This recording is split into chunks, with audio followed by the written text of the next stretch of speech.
maintenant en Charente-Maritime où les habitants d'une petite commune ont peut-être inventé un modèle d'avenir. Ils se sont associés dans un projet d'installation d'éoliennes.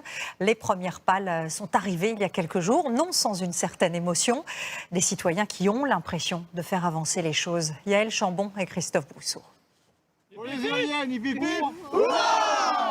C'est certainement la première fois qu'elles sont accueillies avec autant d'enthousiasme. Sur ces camions, les plus longues pales jamais posées en France, 81 mètres de long, pour des éoliennes hautes de plus de 200 mètres. Oui, c'est super excitant. En pleine nuit, au milieu d'un rond-point, une cinquantaine de personnes s'est réunie pour voir passer le convoi. Là, c'est spectaculaire. Tous ces habitants en sont en partie propriétaires. On a attendu et franchement, beau spectacle. Beau spectacle. Je suis fier de participer à ce projet, modestement, mais une petite pierre, un petit caillou dans le jardin de l'écologie. Et là, je vais venir tous les jours pour voir l'avancée. Alain fait partie des 320 sociétaires de la coopérative.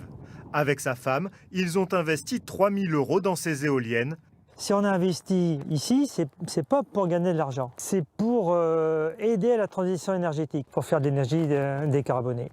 Les 3 éoliennes ont coûté près de 34 millions d'euros, en grande partie financées par des prêts bancaires.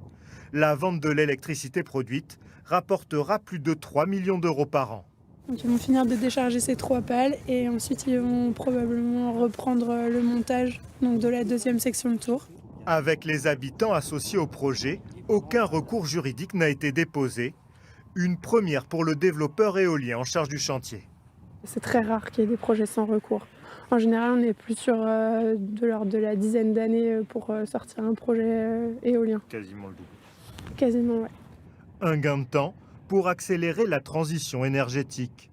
Une fois montées, ces éoliennes seront 50 mètres plus hautes que celles de la commune voisine.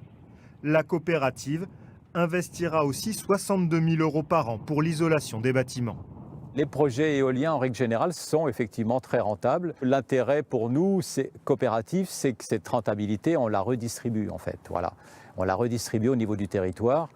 On ne s'en sert pas pour rémunérer des actionnaires.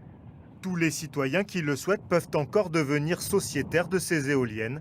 Elles commenceront à tourner à partir du mois prochain. Et dans ce monde si incertain sur le plan climatique,